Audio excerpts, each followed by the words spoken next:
subscribe, and ring the little bell. Ring the little bell so you're notified when new videos drop. And I have been watching Doctor Who Flux. Doctor Who Flux.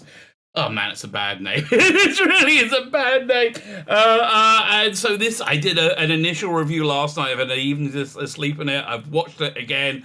Now we're going to have a much more in-depth review, going through a lot of things. It doesn't stand up well to a second viewing. Let's be fair, it doesn't stand. And I really wouldn't recommend a first viewing. This is the least awful Doctor Who they've done. This is kind of reminiscent of Doctor Who in quite a lot of ways, right? It's quite reminiscent of Doctor Who. The elephant in the room you just can't get around is Jodie Whittaker, who is relentlessly awful, and her doctor is written, honestly, written like a buffoon, making very buffoonish, bizarre decisions throughout the episode. However, they zip along a lot, they throw a lot in there, and they do that to distract you. It's very like J.J. Abrams school type of writing. So they're throwing a lot of stuff out there. There's no resolution. There's probably these things won't tie together properly. I have very little faith that they will. I think the internal logic will be poor when we finally get to see the whole thing. But you know, they're able to like sideline Whittaker quite a lot by focusing on all these other characters. Whittaker's really bad. I think they understand how bad she is. In fact, this is the interesting thing about this Doctor Who is this is the first time we're seeing the Chris Chibnall Doctor Who after they know how bad they've done, right? Everything we've seen up until now was after series 11, where they just thought, oh, you know, we'll just add some monsters in. We got to add monsters in series 12. It'll be much better. We'll give them the master, and it actually went a lot worse. They thought series 12 would redeem series 11, and it went. It got so now we're really feeling them sweat. We really feel them like pushing themselves to do their best job possible, and that's really what we're seeing. We're seeing them do their best job possible. Is it good? Look, for me, it's not good. It's not good. For me, it makes my life much easier because I have to watch it to review it. But it's not, there was no preaching in it. Well, not much. There was a bit of preaching. Okay, there was a little bit of preaching. But it wasn't like Orphan 55 or the Villa of Dildo, whatever. Yeah, it wasn't like, you know, it wasn't like all the other episodes, which have been literally painful to watch. I mean, I hated watching them. I just didn't enjoy watching it, which for me is a big step up, and I think it's the best you can hope for. Fine, I'm going to go through the episode in a lot of detail. I've got a lot of pictures, a lot of screen grabs. I'm going to spoil it, and you're going to see it. You're not going to have to watch it, right? And we're going to take the piss out of it as we see it. We're going to look at the its reaction in the press, the Times, tomorrow's Times. We got that going on, and we're going to look at the ratings, which were pretty much in line with what you would expect, right? The ratings were typical Jodie Doctor Who, right? So I had no real change there. I mean, I'm intrigued to see where it goes over the next 6 weeks. I hope it gets a lot worse, but I guess we'll have to wait and see. I don't think it will, actually, on the strength of this, because it zipped along, and it gave the normie the impression that they were watching Doctor Who, or they were watching something distracting and colourful, and that wasn't telling you that that they hated you, or it didn't feel like Greta Thunberg lecturing and wagging a finger, which was a major step up. A major step up. Not a step up to anything good, but nonetheless a major step up. In fact, if I were to say, what was this Doctor Who like? It reminded me most of the Tomorrow People from the 80s, one of the later ones, or the after Midway, when I remember they had a dog type alien in a spaceship, which kind of reminded me of the dog type alien in a spaceship in this one. But it had that kind of like goofy, stupid, juvenile feel, kind of mixed with the season 24 frothy Dragonfire type feel, right? At the same time, having Jodie Whittaker going through it, being absolutely terrible, and having her written like a moron. So we got all that going on. Fine. Before we get into it, can you hit the like button? That'll be fan-dabby, double dozy. Thank you very much. Can you hit the like button? Can you hit the share button? Fan-dabby, Double dozier. That'll be fantastic. Thank you very much. Subscribe. Yeah, subscribe. Oh, subscribe's a huge one. Yeah, if you can hit the subscribe button. YouTube has kept me flickering around the same level for the past week or so. I hate it when they do that. When I go up and it goes down, up and down, up. Man, that just, because you know it's the algorithm going, yeah, screw you, Rabbi. Screw you, Jew. God. I wish I could catch them doing that. Wouldn't that be great? I mean, that will work out good for... Well, that will work out badly for me because they'll have me killed. But anyway, like, share, subscribe, comment. Let me know what you think. The algorithm loves your comments. They eat them and they go, nem, nem, nem, nem, nem, nem, nem. So far, let's start talking about the episode. First, of course, we have to talk about Country File. Country File was the show on in England before it about people wandering around in the country doing country stuff. Yeah. This week it was in a fishing village, and it was all about this fisherman chef who liked the gross parts of fish that you normally throw away. So I spent the first 10 minutes of my viewing pleasure watching them cut out the necks of these little fish called hakes that have hake necks. I mean, like, really? I mean, like, anyway, so that went on. Better than anything I saw afterwards, I have to tell you. I had to start, hake throats, that's what it started. So then we start, and I'll pull up the images, there we go. We start with a black screen with Jodie going, I got to admit, this might be a bit my fault. They walk in with her just being so freaking useless. I mean, look at that expression. And like the expression of Jodie and Yaz here, pretty much their relationship through the whole thing. They are not happy together, right? I mean, look at that. They are not happy. So Jodie's done a bunch of really stupid stuff that's got them captured and hanging upside down, looking as like unsexy as humanly possible, right? How can you de-feminize human beings? This is the way, right? So they got caught, they're hanging upside down over this flying bar thing that's about to open up and drop them into a sea of acid. So anybody hoping it was going to be Marinus, might be Marinus, but who gives a crap, right?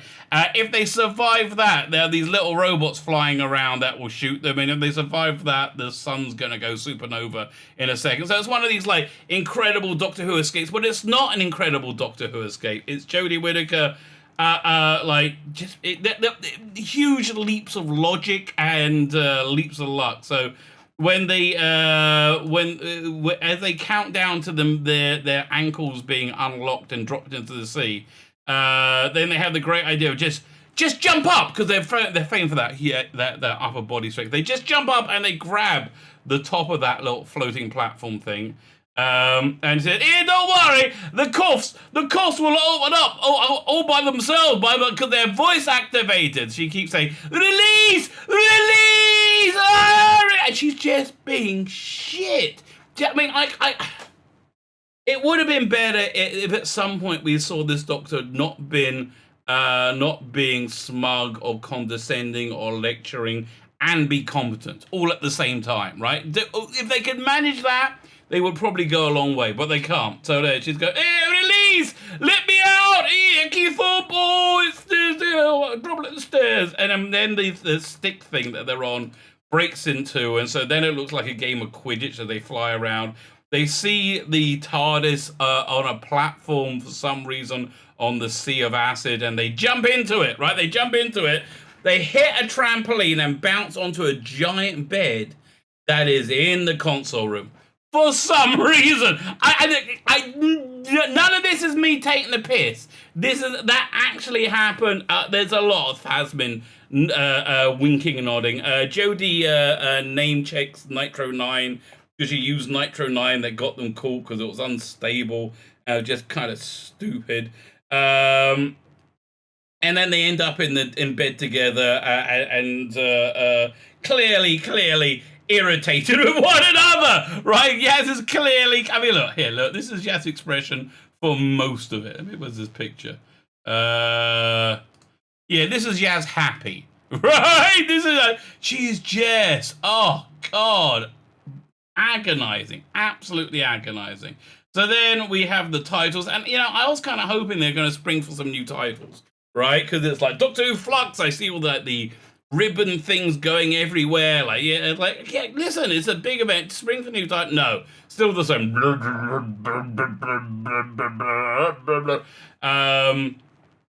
So then we open up on 1820 Liverpool, and this guy's a bad guy. Oh, I don't need to tell you he's a bad guy. He's a white guy.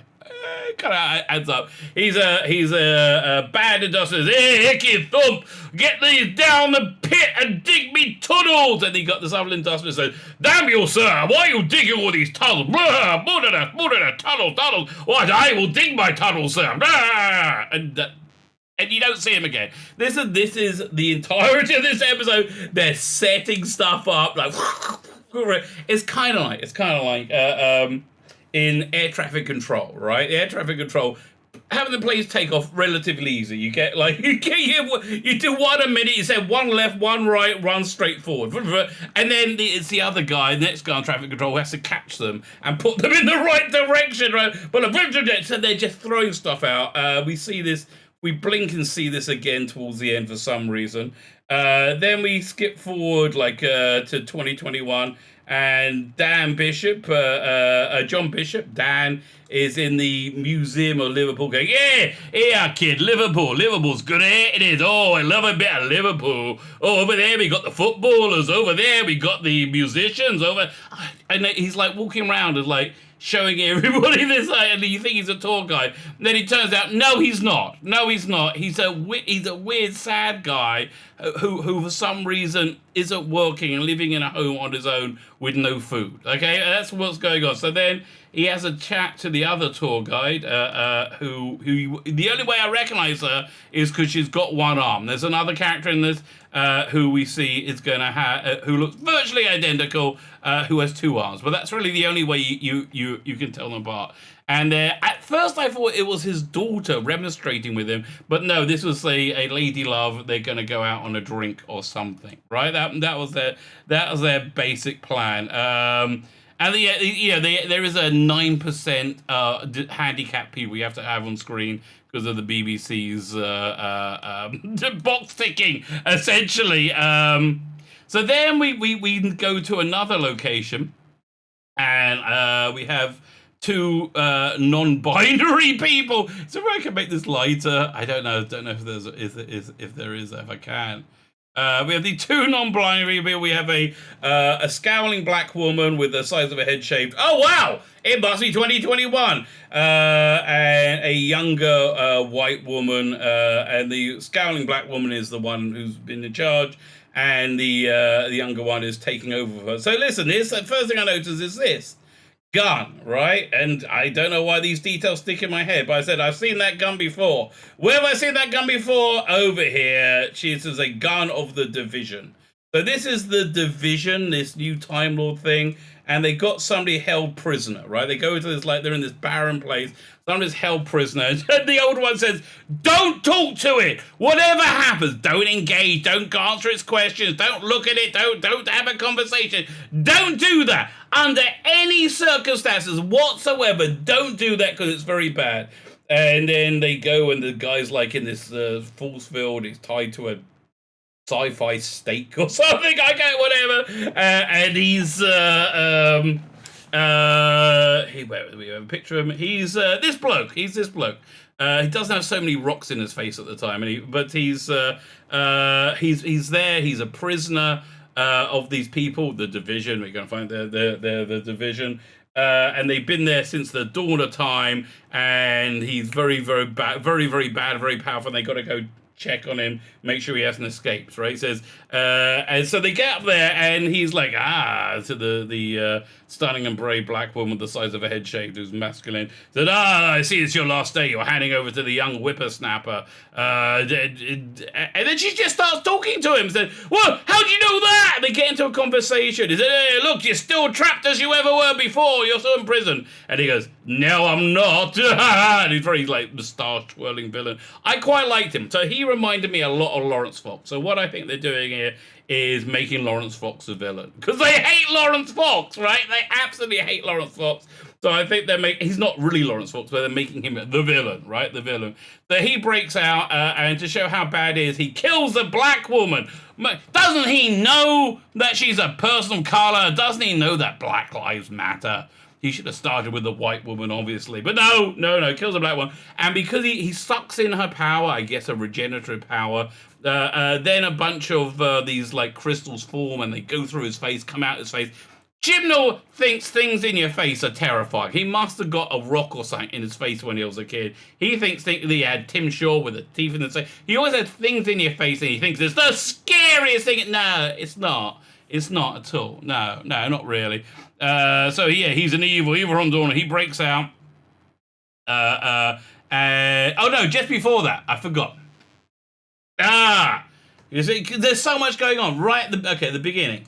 The bad guy they're fighting, look at that face. The bad guy they're fighting, Carvistian or something like that. So they go, no one does that if they get into us. So they go and chase him, right? No one does that to us. Well, and he says, hey, I'm now going to go to Earth for the destroy it or I'll be the last day of Earth. And he's like, we got to get after him, right? So they do. And so as they're chasing after him, then she gets a mental link from this bloke and goes, Doctor, we meet again, Time Lord, or whatever. The whole vibe of it is very much like a skit. Like, it really is. It's very much like a skit with lots of Doctor Who tropes, right? And that's where she sees it break out, kill the people, and then she breaks out of a trance with icky thump. Oh, what's happening? The TARDIS is, for want of a better word, menstruating, right? There's like this leak of black goo, and it's like, icky thump, what's that? And the doctor says, oh, don't worry about it, nothing important. And they land. We're landing on October 31st, and Jazz is like, Halloween, trick or treat. And the last thing she heard from this bloke when he was having a mental link is trick or treat. So they land and they're chasing him, and then we go back to Dan, and Dan is being surveilled by an alien. And then the alien, and then you get that little scene that's on YouTube where again he's the star of the show, John Bishop, by far, the best written and best performed person in the show. He's first you get a bunch of kids trick or treating. Hello. He's a bit of a Mary Sue. He's not big. He's a big Mary Sue. Everything he does is just right. Kids. Gives out candy to the kids. And then you get a reasonably funny scene. An older guy, a guy in the 20s, turns up with a bunch of beers and a container of eggs, says, trick or treat. And he's like, I'm not giving you anything. You're a grown-up. Except they're giving out free candy. That wasn't quite a good line, but it didn't really fit in Doctor Who, but quite a good line. Right, so then he goes and he gets another knock at the door, and then it's this bloke, the big doggy bloke. Who I quite like, quite frankly. He's there with his sci-fi axing, and he captures him. And then the Doctor turns up to look for him, and then start to investigate. And they've left this trail of glowy goo in his house, and they're walking around looking at him. And then they meet this woman, right? And she knows the Doctor. Doctor, and the Doctor's like, I thought, what are you? And she's from the Doctor's future, and she knows it, and she knows something's going on. And the Doctor's like, I'm a bit busy right now. I can't stop and talk. It really is what happened. And she's like, well, no, it's okay. She's very mellow. And then at that point, afterwards, she meets a weeping angel. And that was another good scene, right? The angel creeping on. I mean, it's all Stephen Moffat. Well, a lot of this stuff was Chris Chibnall desperately impersonating Stephen Moffat for all his work. But you see, trouble is, I can't tell her part from her. I'm like, okay, well, one's got one arm, but other than that, can you they just look very similar, right? So the Weeping Angel, she knows what the Weeping Angel is, and she has a whole tense scene when she's like trying to get into her apartment because I don't know, she thinks that's going to keep her safe. A wooden door will keep her safe against the Weeping Angel, right? So she drops the keys. It's all very tense. She picks up without looking, and then at the end, the Weeping Angel gets them. She's zapped back in time, right? Now I can see that in Chibnall's mind, he really wanted that to be a surprise. Right, so that's probably why. If he was mad at Moffat, he would be. He was like, but here's the thing: he's coming from the premise that people are interested and watching and going, "Ew, what's gonna happen next? Ew." No, nobody like, "Oh, it's a Weeping Angel." No, that would have worked when David Tennant was playing it, but not now because it's not popular anymore. Because you make garbage. I mean, I don't know any other way of explaining this to you, right? Was it Dan then it's been captured by Dog Boy, right? He's been captured by Carvision, who completely beat the Doctor at the beginning, right? Completely outsmarted the Doctor. Not a really hard thing to do, right? It's just like, okay, had her trapped upside down. And so while she goes to confront him, this is her expression as she goes to confront. Look at this. Look how freaking condescending she is. And okay, what does she do when she wants to confront him? She's been chasing him for a while, right? And Yasmin says, "Why are you so obsessed with him? What's it?" Oh, nothing, no reason. And they do get a bit pissy with each other. And she's like, "Hey, right, I want to give you a piece of my mind." She just wants to lecture him, right? That's all she wanted to do, was give him a lecture. So when they're chasing after him, as they're chasing after him to catch up with him, they see there's like another 7 billion or 7 million spaceships exactly the same heading towards Earth as he's heading away. And they're like, "Hey, what's going on? That's an invasion fleet." So she catches up with him and say, "Uri, no invasions because the Earth is protected like by me." I mean, firstly, then it's not protected. Okay, that's something. And he's like, "What are you talking about? Invasion fleet, right? Like, I have no idea what you're dribbling about, you insane, condescending woman."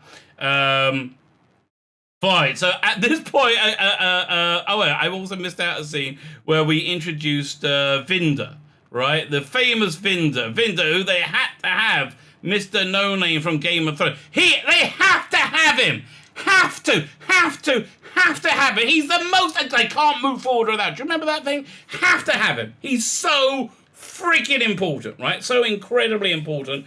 Could have been played by anybody. Could have been played by the Doctor Who Time Fracture. You know, you could add a bit. If this wasn't a challenging role, he's on observation post Rose, which is, oh god, are they going to bring Rose in? I don't know. Observation post Rose. He's watching this like nebula. He's been there for years and years. He's given thousands of reports, and he's like, "Oh, I'm a bit lonely, but I get to see it so beautiful." Really, it's been so beautiful. Like, listen, even the Hanging Gardens of Babylon get a bit dull after 20 to 30 years of not seeing anything freaking else.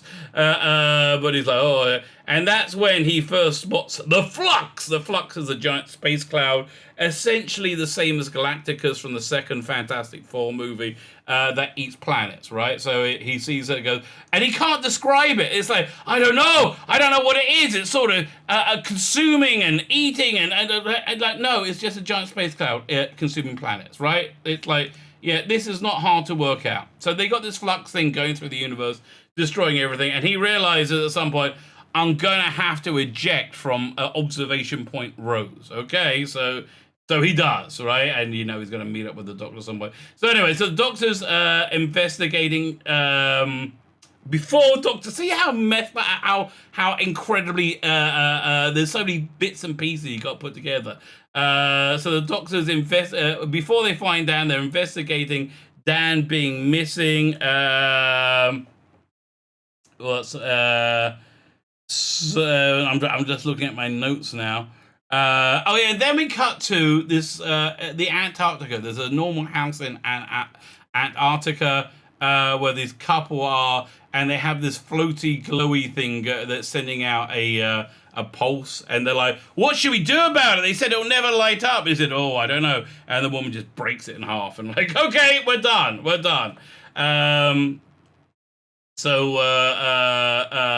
After that, Dan's captured by Dog Boy over here, and they're off in the spaceship as millions of them are coming heading towards Earth. Turns out, in a piece of pure Chibnall logic, he's not a bad guy after all, who seemed to be hunting and wanted to capture Dan. No, he wants to hunt and capture Dan to protect him. I like the actor who played him. I like the actor who played him. I like the actor who played the Swarm, the main villain. Both are very good, right? Both are good. And I like the characterization of them. Both of those, again, when Jodie Whittaker's not on screen, this isn't painful. Right, which is again, I think, a big step up. But before we get there, they're trying to. They get there. So, there is House investigating, trying to find him, and they're like, "Hey, how can we track him?" Said they find his laptop, and we'll be able to track him with this laptop somehow. And then they realize the laptop is too advanced for Earth technology. It looks like an HP from 2017 to me, but it says, hey, how do you have such a complex laptop? And suddenly it blows up and sucks the house away. You can just see it here. The house gets shrunk down into like a cube at this big, kind of Master-esque as well, like tissue compression-esque. You can see the house is kind of like missing in the middle. And then one person has got a big hole in the wall, like looking at what the hell just happened. Doc doesn't really give a crap, right? Doc doesn't really give a crap. They catch up with Dog Boy. Then Yaz goes to rescue Dan, who's trapped in a cage, while she confronts Dog Boy, Carvassian, whatever his name is. She's just a relentless cunt to him. She's like, firstly, they set things up, say, hey, right our girl, or something like that. Something that nobody would say in a million years. She said, Yaz is enough, thank you very much. Oh, I won't be objectified. Darling, let me tell you. Look at this. You're not going to be objectified. Yeah, after seeing that, with your mum ass and your mum jeans, you're not going to be objectified. Don't worry, no one's objectifying you in the near future. Okay? So then they break Dan out, and they find out he's actually a good guy who's looking to protect him, and then they say, oh, because we're dog species, we're bonded to humans, and each human has one of us to protect them, and so that's why all the billions of ship everywhere, so we can come and capture them all and protect them. So there's about 30 ideas of stories in this one little story, because the humans don't know that the dog people are friendly. And they're kind of like, that seems like a whole story in of itself. What are they protecting them from? From this, the swarm that's coming to destroy everything. So then, that's when the Sontarans come in, right? And the Sontarans come in, the redesign's okay, but their dialogue is just, it's very Tomorrow People. It's very juvenile, very silly, like, oh, you look awful. Bleh. And then they go, oh, the great war's coming because there's big clouds eating everything, right? So we got to get involved in that, right? We got to take that, apparently, whatever the hell that is. Okay, at the same time, in the Antarctic, that probe thing, then melts the guy in the Antarctic and turns the woman into this. Now, don't these look like Terrorhawks villains to you? Somebody said in my chat last night, yeah, they look like Moid from Terrorhawks, but they think they just look kind of like generic Terrorhawks villains. They're both pretty good, right? They're both pretty good. So we had this woman is attacked by a weeping angel, and you see her zap back in time. But I wasn't sure. I thought she was this woman who gets tempted into this house over there. They're supposed to be going out for a drink with John Bishop, right? And they say, oh, no, I'm going to meet you on the creepiest street ever for no apparent reason. She gets tempted into a house by, turns out, by the woman version. Said, oh, I'm going to have so much fun with you. Whatever. Oh, and also the villain is, if I haven't mentioned, evil from beyond the dawn of time. That's known the nose doctor. So anyway, so we got this like big What was I going to say? We got this big cloud thing coming to consume Earth. The Sontarans all excited about it, and so the Doctor makes a goes to this vantage point to see what's going on, and she's trying to work out a way of protecting Earth. And then the dog person says, "Oh, don't worry, our spaceships can form into an impenetrable shield." We can link up and we can take any form whatsoever. And the Doctor says, "Here, link up into this sort of thing yet." And they turn into an impenetrable shield around Earth. For some reason, I get it. It's just dumb Chibnall logic. Oh no! So yeah, I forgot. Talking about dumb Chibnall logic. The Flux starts chasing the TARDIS, right? So she says, I know what we'll do.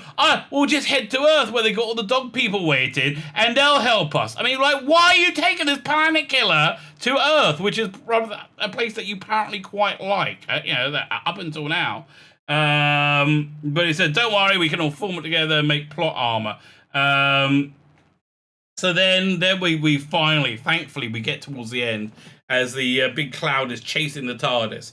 And Dodie has this moment where she looks into it, right? And you see this series of, she sees it blowing up in a circle shape or something.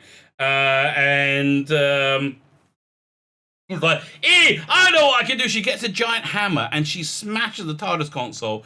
So all the time vortex energy would then go whoosh into the vortex, into the flux, the space cloud thing.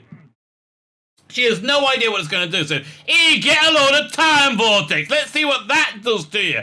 Nothing. Apparently nothing, other than probably make it super powerful and like turn it into even worse, right?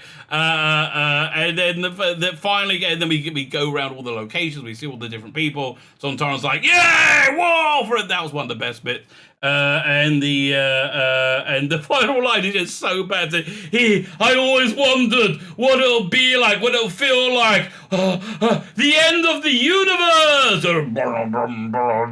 And that's basically it. That was basically it. Okay. So it rattled along at a pace, but man, was it dumb. It was just really, really, really dumb. So let's look at a few reviews. See what the Telegraph says. I mean, like this one's actually quite. Doctor Who Flux, episode 1 review. Whittaker's long goodbye has begun, and it was bafflingly hectic. I think that's a fair thing. Trick or treat, Doctor was the topical threat of Doctor Who being the one that returned last night. So jittery and frenetic, it must have eaten all the Hollywood Haribos. The sugar crazed comeback was improvement on the sci-fi franchise's lackluster recent efforts. True, very true. Yet still suffered many of the flaws. Overcomplicated plot, clunky moralizing. I didn't notice that much clunky moralizing. Actually, I hate to say anything positive about it. I really didn't notice any clunky moralizing. A cast too big for its own good. Yes, that's also true. We had half a dozen heroes and an intergalactic gallery of monsters. When a couple of each would have survived if they were written well. As the departing 13th Jodie Whittaker began her year-long swan song, joined in the TARDIS by the familiar film mechanic Mandit Gill as the nice but underwritten Yaz. Oh, she's not nice. She's not nice. And the fresh-blazed comedian John Bishop as a likable bloke, every bloke Dan. Yeah, well, he's just too nice to be every bloke. Did you have volunteers in the food bank and did you have volunteers in the food bank and disabled girlfriend on your bingo card? Yeah, so that's a fair point. It is a big box ticky. The hectic installment kickstarted a series longer storyline with a fearsome Carvinista, a spiky-faced. No, Carvista was the dog person, not the spiky-faced. The Carvinista, that's the dog person. The spiky-faced psycho named the Swarm, and an orange dust cloud called Flux, which atomized everything in its path. Baffled yet? You soon would be. Settings spanned around space and time to the Arctic Circle, Merseyside mineshaft. Weeping angels were on the loose, but don't blink. Bloodthirsty Sontarans preparing for war. Don't mention their potato heads and an ancient evil that was awakening in Victorian Britain. Don't exhaust the BBC stockpile of top hats. Okay, yeah. That's kind of a fair review. Mel really, like, they took it apart. The CGI looked better 10 years ago. Doctor Who fans slam Halloween special effects as Jodie Whittaker embarks on her final series and John Bishop makes his explosive debut. I mean, look at this. This is just like, yeah. Yeah, you basically see what that's exactly what it was. Doctor Who returned on Sunday night for its 13th series Flux, yet fans of the sci-fi show were unimpressed as the special effects of the first installment, the Halloween episode, and claimed they were better 10 years ago. Kind of true, isn't it? Jodie Whittaker kickstarted her third and final series as Doctor alongside her loyal companion Yaz, aka Yasmin Khan, Mountain Girl, and the pair upside down from a gravity board. Yeah, that was just dumb. The dramatic sequence didn't do enough to keep fans loyal. One penny. I don't understand how Doctor Who CGI looked better 10 years ago. It's a good question, is it? I don't see I see Doctor Who still has abysmal special effects and costumes. It literally looks like a school play. I think he's being a bit harsh, quite frankly. Didn't like the start and the CGI was off, but it grew into an enjoyable episode. Well, I disagree with everything in that. Okay. Back in July, former Doctor Who star Capaldi claimed the show has a B movie cobbled together quality due to budget constraints. Capaldi 63 said, it doesn't really tie together. It's comparing it to Suicide Squad, right? But yeah, to say like the special effects about Doctor Who Flux was scary, great special effects. It was kind of the kind of debut Jodie Whittaker deserved. Listen, this is the kind of debut they really should have had in 2018, right? The truth of this series is they are pushing out all the stops and they're firing on all cylinders. They're doing their absolute best, and they're scared, and you can feel them scared. They're being scared. You can feel their tension. You can feel their fear. Right? It's absolutely real. Right? Listen, at least they got some balance there. I think it was quite good. Weeping Angels think it was terrifying. The Flux CGI was stunning. No, it wasn't. What a perfect start. So, okay, look, my opinion divided. Look, for me, all I can really tell you is, for me, is much easier because it's not painful to watch, right? It has been up until now. It's not good. It's not Doctor Who, really. Again, much more tomorrow, people. However, so I've been the leader program. Jodie has no idea who will replace her. I don't think he's been cast yet. I really don't think they know yet. Just go photo together with Graham. Jodie recently told Wrap Up filming that what? Graham's not even in this. Man. Fine, let's see what else is in the news. This is the Independent. Doctor Who review. The Halloween Apocalypse. John Bishop is the shining light in a chaotic series 13 opener. Jodie Whittaker returns for one of her last spells as the Doctor to fight, you guessed it, a series of alien baddies. Well, that's kind of what Doctor Who does, right? The Sun says Doctor Who fans have the same complaint as series 13 kicks off. That was the same complaint. Are we talking about special effects again? They're talking about special effects again. Okay, proof's in the pudding. Let's have a look at the ratings, right? The ratings are by Elizabeth Mzimba, who was always the guy in charge of Newsround when I was a kid, and I can't get out of my head. The Doctor Who series opener was watched by an overnight audience of 4.43 million, higher than most of series 12 overnights. Is that correct? I don't think it's not as high. 4.43. Let's have a look. Let's go to Doctor Who ratings accumulator. So this is going to have series 12's ratings. So 4.43, right? So it was somewhere between episode 2 and 3, right, for the overnight. So they're probably going to end up with just shy of 6 by the time they're finished, right? They're just shy of 6. 5.9 with the consolidated. What's it going to fall to, though? It's not where you start, it's where you finish. So it's I think it'll be right around 6. I'll be intrigued to see what the AI is. I think the AI will be higher. Question is, though, here. So Lizzo Mizimba says it's not as high as season 12 opener Skyfall 4.88. Interesting to see if the one story for 6 episodes means figures rise rather than the usual fall over series. No, they're gonna fall, mate. They're gonna fall. Don't be silly. Don't be silly. They're gonna fall, right? They're gonna fall. Let's see if this got if we have any more late UK ratings accumulate. Let's see if they got any latest news. So I was really waiting for that to drop before I recorded this video. There you go.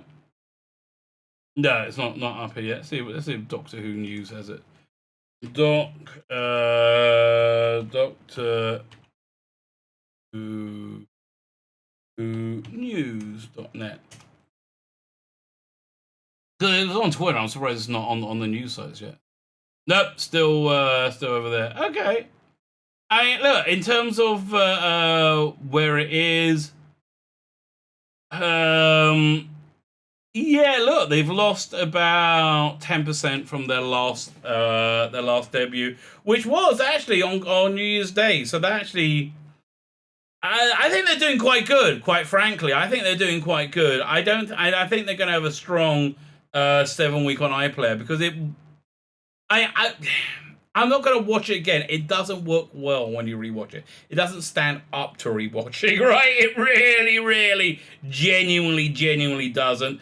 But I do think it's going to have decent word of mouth, right? So I think we're looking at okay, yeah. At the early part of the season, they consolidated, added on an extra like 1.3 million, right? They're about 1.3 million.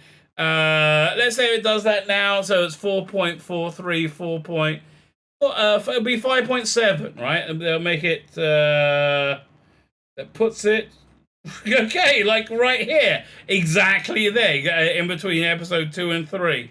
Where will it finish though? Who knows? I